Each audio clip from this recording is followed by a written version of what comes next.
200 વર્ષના અવસરે વડતાલના મંદિરમાં દેવોને 8 કિલોથી વધુ સોનાના કાપડમાંથી બનેલા હીરાજડિત વાઘા પહેરાવાયા. ખેડાના વડતાલ મંદિરમાં દેવોને સોનાના વાઘા પહેરાવાયા. વડતાલમાં દ્વિશતાબ્દી મહોત્સવની ધામધૂમથી ઉજવણી કરાઈ રહી છે, ત્યારે શ્રી લક્ષ્મીનારાયણ દેવની પ્રતિષ્ઠાના 200 વર્ષ પૂર્ણ થતા ભગવાનને ખાસ સોનાના વાઘા પહેરાવવામાં આવ્યા. આ અવસરે વડતાલના આચાર્ય અને મંદિરના સંતો દ્વારા 8.50 કિલોગ્રામથી વધુ વજનના પ્યોર સોનામાંથી બનેલા વાઘા શ્રી લક્ષ્મીનારાયણ દેવ, શ્રી રાધાકૃષ્ણ અને વાસુદેવજીને અર્પણ કરાયા. આ વિશેષ વાઘામાં સોના સાથે હીરા પણ ટાંકવામાં આવ્યા. આ વાઘા સોનાના તારમાંથી બનેલા છે, એટલે કે આમાં કાપડ આવે નહીં, સોનાના તારનું કાપડ બનાવવામાં આવે. આ વાઘા તૈયાર કરવા માટે 18 મહિના સુધી 130 કારીગરોએ દિવસના 12 કલાક કામ કર્યું. આમ કુલ 5 લેયરમાં વાઘા તૈયાર થયા છે. આમાં ક્યાંય સિલ્વરનો ઉપયોગ થયો નથી. વાઘા બની જાય ત્યારે તેની પાછળ પીળા કલરનું કાપડ લગાડવામાં આવે છે. આ કાપડ ગમે ત્યારે અલગ કરી શકાય છે. આ વાઘામાં પન્ના અને માણેક, રિયલ સ્ટોન અને ડાયમંડનું જડતર કરવામાં આવ્યું છે. આ ઉપરાંત વાઘામાં કમળ, મોર અને હાથીની ડિઝાઇન છે. વડતાલમાં લક્ષ્મીનારાયણ દેવના દ્વારેથી કેન્દ્ર સરકારે 200 રૂપિયાનો સિક્કો બહાર પાડ્યો.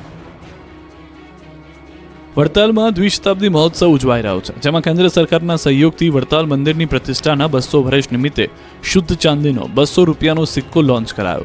સભા મંડપમાં આચાર્ય રાકેશ પ્રસાદજી, સંતો અને રાજકીય નેતાઓ તથા આગેવાનો દ્વારા સિક્કો જાહેર કરાયો. મહોત્સવમાં પીએમ પણ વર્ચ્યુઅલી જોડાયા. 200 રૂપિયાના ચાંદીના સિક્કાનું અનાવરણ કર્યું. આ સિક્કામાં એક બાજુ ભારતની રાજમુદ્રા અને બીજી બાજુ વડતાલ મંદિરની પ્રતિકૃતિ છે. આ સિક્કામાં 99.9% ચાંદી છે, 44 mm વ્યાસ છે, 44 ગ્રામ વજન છે. 200 રૂપિયાના ચાંદીના સિક્કાની કિંમત 6500 રૂપિયા છે. ત્યારે દ્વિશતાબ્દી મહોત્સવને લઈ વડતાલના સ્વામી મંદિરના સંત વલ્લભ સ્વામીએ જણાવ્યું કે આ મહોત્સવ ફક્ત 200 વર્ષ પૂર્ણ થયો તેનો જ નહીં, પરંતુ ભગવાન સ્વામિનારાયણ અને સંસ્થા દ્વારા ચલાવાયેલા વ્યસન મુક્તિ અભિયાનનો, દીકરીઓને શિક્ષણ આપવાની મુહિમ સહિતની ઉજવણીનો છે. 15 નવેમ્બર સુધી આયોજિત આ મહોત્સવમાં લાખો ભાવિકો જોડાયા છે. અનેક મહાનુભાવો, સંતો, મહંતોએ મહોત્સવમાં હાજરી આપી. લાખો લોકો અહીં પ્રસાદનો લાભ લે છે. મહોત્સવ દરમિયાન 2 લાખથી વધુ લોકો ભગવાનના દર્શન કરી ધન્યતા અનુભવે છે. સોમનાથ કાર્તિકી પૂર્ણિમા મેળાની લાખો લોકોએ માણી મચા. સોમનાથ કાર્તિકી પૂર્ણિમા મેળા 2024ના બીજા દિવસે લાખોની સંખ્યામાં લોકોએ મેળાની મજા માણી. લગભગ 2 લાખથી વધુ લોકોએ મેળાની મુલાકાત લીધી.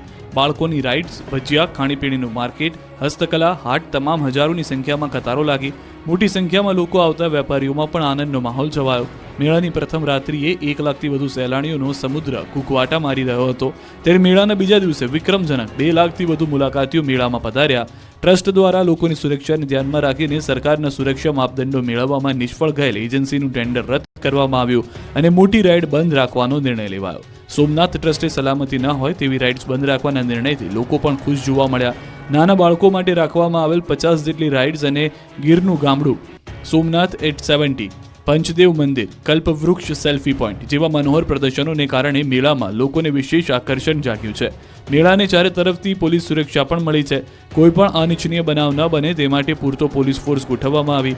સાથે જ ગીર સોમનાથ પોલીસ દ્વારા ડ્રોન સર્વેલન્સ કરીને સુરક્ષાની સમીક્ષા પણ કરવામાં આવી. આમ સોમનાથ ટ્રસ્ટ આયોજિત સોમનાથ કાર્તિકી પૂર્ણિમા મેળો 2024 પોતાના ઇતિહાસમાં સૌથી વધારે ફૂટફોલ અને વેપારીઓ માટે વિક્રમી વ્યાપાર તરફ આગળ વધી રહ્યો છે. કચ્છમાં થયો રણોત્સવનો પ્રારંભ 15 માર્ચ 2025 સુધી ચાલશે. કચ્છના ધોરડોમાં રણોત્સવની રંગેચંગી શરૂઆત થઈ. પર્યટકો કચ્છની ભાતીગળ સંસ્કૃતિને માણવા આવી પહોંચ્યા. ઉત્સવમાં દેશ વિદેશના પર્યટકો આવી પહોંચ્યા. આ ઉત્સવમાં સ્થાનિક લોકનૃત્ય, સંગીત, હસ્તકલા અને કચ્છના ભોજનનું પ્રદર્શન કરવામાં આવ્યું છે. આ વર્ષે પ્રવાસીઓને રહેવા માટે 400 ટેન્ટ લગાવવામાં આવ્યા છે. રણોત્સવના પ્રથમ દિવસે ઘણા પ્રવાસીઓ ટેન્ટ સિટી પહોંચ્યા હતા. આયોજકો તરફથી તે માટે અનુકૂળ વ્યવસ્થા ઊભી કરવામાં આવી છે.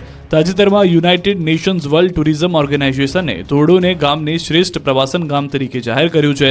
ત્યારબાદ આ સ્થળનું આકર્ષણ ઓર વધ્યું છે. ઉલ્લેખનીય છે કે રણોત્સવનું સૌપ્રથમવાર આયોજન 2009માં કરવામાં આવ્યું. આ વર્ષે રણોત્સવ 15 માર્ચ 2025 સુધી ચાલશે. યુપીથી રોજગારી માટે આવેલા 3 મિત્રોનું ટ્રેન અડફેટે મોત. સુરતથી એક હૃદયદ્રાવક કિસ્સો સામે આવ્યો. સુરતના ટ્રેનની અડફેટે 3 મિત્રોના મોત થતા શોકનો માહોલ છવાયો. 3 મિત્રો દિવાળી પૂર્ણ કરી યુપીથી સુરત નોકરી માટે આવ્યા હતા. 3 યુવકો જરીના કારખાનામાં નોકરી કરવા આવ્યા હતા. 3 યુવકો રેલવે ટ્રેક પરથી પસાર થઈ રહ્યા હતા. તે દરમિયાન આ દુર્ઘટના સર્જાઈ. યુપીથી આવેલ પ્રમોદ નિષાદ, વણકુ નિષાદ અને દીનુ નિષાદ નામના 3 યુવકોના મોત નીપજ્યા. રેલવે પોલીસે પેટ્રોલિંગ દરમિયાન યુવકોના મૃતદેહ મળી આવ્યા. રેલવે પોલીસે અકસ્માતનો ગુનો નોંધી કાર્યવાહી હાથ ધરી. સુરતના સચિન અને ભેસ્તાન વિસ્તાર વચ્ચે ઘટના બની. વડનગર વલસાડ એક્સપ્રેસ ટ્રેનની અડફેટે આવી જવાથી યુવકોના મોતથી પરિવારમાં શોકમાં ગરકાવ થતા જોવા મળ્યા. ખેડા જિલ્લા આરોગ્ય તંત્ર ખાડે ગયું, છેલ્લા 12 વર્ષથી હેલ્થ સેન્ટરનો અભાવ. ખેડા જિલ્લા આરોગ્ય તંત્રની બેદરકારી જોવા મળી. ડાકોર અર્બન હેલ્થ સેન્ટરમાં છેલ્લા 12 વર્ષથી પ્રાથમિક સુવિધાનો અભાવ છે. 12 વર્ષથી ડાકોર અર્બન હેલ્થ સેન્ટરને મકાન ફાળવાયું નથી. આરોગ્ય કર્મીઓને કામકાજ માટે મકાન શોધવું પડે છે.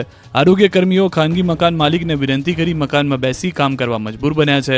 ડાકોર સબ ડિસ્ટ્રિક્ટ હોસ્પિટલમાં પણ હેલ્થ સેન્ટરને મકાન ફાળવાયું નથી. આરોગ્ય કર્મીઓ ઘરે ઘરે જઈ સગર્ભ માતા, નાના બાળકોમાં ગંભીર બીમારીનો સર્વે કરે છે.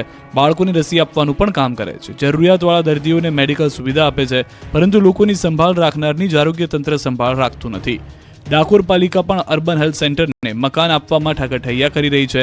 આરોગ્ય કર્મીઓએ તંત્ર પાસે મકાનની માંગ કરી. ધોરાજીની આંગણવાડી બહાર ગંદકીના ગંજ જોવા મળ્યા. રાજકોટ જિલ્લાના ધોરાજીમાં મારુતિનગરમાં આવેલી નંદઘેર આંગણવાડીની બહાર ગંદકીનો ઢગ જામ્યો છે. આંગણવાડી બહાર કચરાના ઢગલાથી બાળકો અને વાલીઓ પરેશાન છે. 38 નંબરની આંગણવાડી બહાર રખડતા ઢોરના ગોબરના ઢગલા થતા બાળકોને જમ્પ મારી આંગણવાડીમાં જવું પડે છે. બહાર ગોબરના ઢગલામાંથી બાળકો રમી શકતા નથી. જ્યારે વાલીઓ પોતાના બાળકોને મૂકવા આવે ત્યારે ગોબરની ગંદકી જોઈ ત્રાહિમામ પોકારી ઉઠે છે. ગંદકીના કારણે રોગચાળો ફાટી નીકળવાની દહેશત ફેલાય છે. ત્યારે વાલીઓની માંગ છે કે તંત્ર દ્વારા તાત્કાલિક આંગણવાડીની આજુબાજુ રહેલ ગંદકીની સફાઈ કરવામાં આવે. નગરપાલિકા તંત્ર દ્વારા આવી ગંદકીથી ઘેરાયેલા આંગણવાડીની આજુબાજુ સફાઈ કરી ફરતે રખડતા ઢોર ન આવે તે માટે ફેન્સિંગ કરવા માટે અપીલ કરી. આ અંગે અનેકવાર રજૂઆત કરી છે, છતાં કોઈ કામગીરી ન થતા તંત્રના પાપે બાળકો આંગણવાડીની બહાર નથી ભણી શકતા કે નથી રમી શકતા. રાજકોટ સર્વેશ્વર ચોકનો મોતનો વોકળો બનશે ભૂતકાળ. આધુનિક બોક્સ કલવર્ટ વોકળો બનાવશે. રાજકોટ શહેરના યાજ્ઞિક રોડ પર આવેલા સર્વેશ્વર ચોકના વોકળો હવે ભૂતકાળ બની જશે. એક મહિલાના મોતની સમગ્ર ઘટનાના 1 વર્ષ બાદ સર્વેશ્વર ચોકમાં ₹4,91,00,000ના ખર્ચે હયાત વોકળો ડાયવર્ટ કરીને નવું બોક્સ કન્વર્ટ બનાવવામાં આવશે, જે અંતર્ગત ખાતમુહૂર્તનો કાર્યક્રમ પણ યોજાયો. સર્વેશ્વર ચોક ખાતે 110 મીટર લંબાઈ અને 9 મીટર પહોળાઈ ધરાવતા કલવર્ટનું કામ ચોમાસામાં પૂર્ણ થઈ જતા તાત્કાલિક ધોરણે શરૂ કરવામાં આવશે. કામગીરી દરમિયાન યાજ્ઞિક રોડ ઉપરનો કેટલોક ભાગ બંધ કરી દેવામાં આવશે.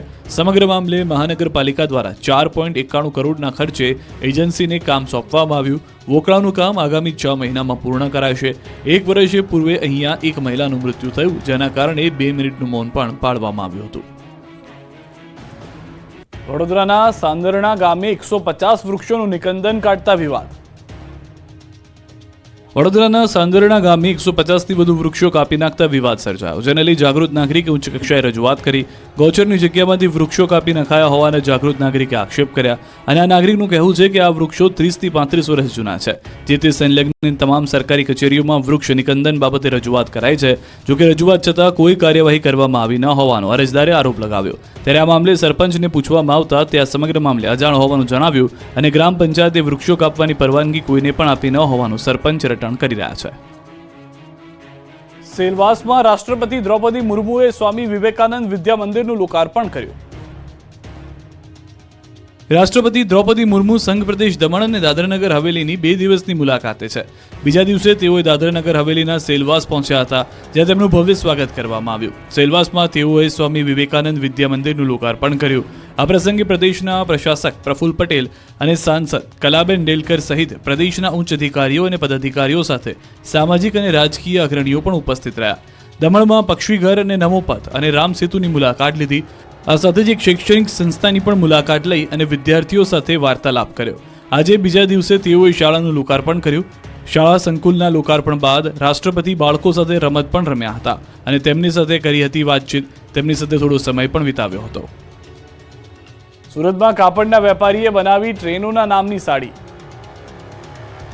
તમે ફિલ્મ સ્ટાર નેતાઓના પોસ્ટરવાળી સાડી તો જોઈ હશે, ભગવાનના ફોટાવાળી સાડી પણ મહિલાઓને પહેરતા જોઈ હશે, પણ આ વખતે સુરતના સાડીના વેપારીઓએ અનોખી સાડી બનાવી છે. સુરત કાપડ માર્કેટમાં વેપારીએ નવતર પ્રયોગ કર્યો, જેમાં ફિલ્મ સ્ટાર અને ફિલ્મોના નામ પર અનેક વેપારીઓ સાડી બનાવી રહ્યા છે. તો બીજી તરફ વંદે ભારત, રાજધાની શતાબ્દી, અગસ્ત ક્રાંતિ જેવા ટ્રેનોના નામની સાડીઓની માંગમાં વધારો થયો છે.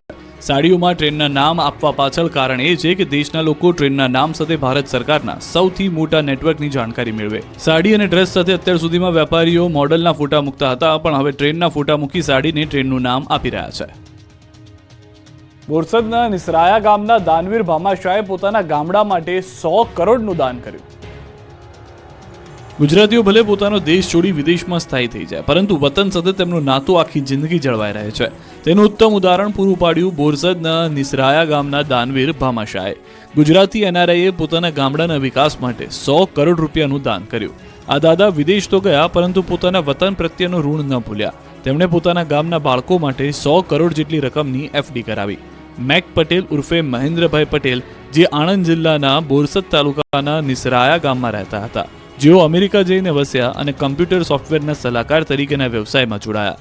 તેમણે જે સફળતા મેળવી અને સારી એવી કમાણી કરતા વતન પ્રત્યે ઋણ ચૂકવવા વિચાર્યું, જેથી નિસરાયા ગામના બાળકો અભ્યાસમાં આગળ વધે તે માટે 100 કરોડ રૂપિયાની માતબર રકમની એફડી કરી અને તેને વ્યાજની આવકમાંથી આવનાર સમયમાં નિસરાયા ગામના બાળકોને નિઃશુલ્ક શિક્ષણ તમામ અદ્યતન સુવિધા સાથે મળશે. નિસરાયા ગામમાં ધોરણ 9, 10, 11 અને 12 માટે હાઈસ્કૂલ નથી. આવનાર સમયમાં હાઈસ્કૂલનું અદ્યતન શૈક્ષણિક સંકુલ નિસરાયામાં મહેન્દ્રભાઈ પટેલ બનાવશે અને તે શૈક્ષણિક સંકુલ તમામ શિક્ષણની અદ્યતન સુવિધા સાથે હશે. અને આ શૈક્ષણિક સંકુલને ભવિષ્યમાં કોઈ નાણાકીય તકલીફ ન પડે તે માટે અત્યારથી જ 100 કરોડ રૂપિયાની ફિક્સ ડિપોઝિટ કરી દીધી છે. તેમજ નિસરાયા ગામના કોલેજમાં ભણતા વિદ્યાર્થીઓને પણ જો જરૂર હશે તો શિક્ષણ માટે નાણાકીય સહાય પણ કરશે. નિસરાયા ગામના એનઆરઆઈ મહેન્દ્ર પટેલ 85 વર્ષની જેફ વયે ધરાવે છે. આપણું ગુજરાતમાં અત્યારે બસ આટલું. દેશ પ્રદેશની તમામ ખબરો માટે આપ જોડાયેલા રહો ગુજરાતની number 1 news channel news 18 Gujarati સાથે.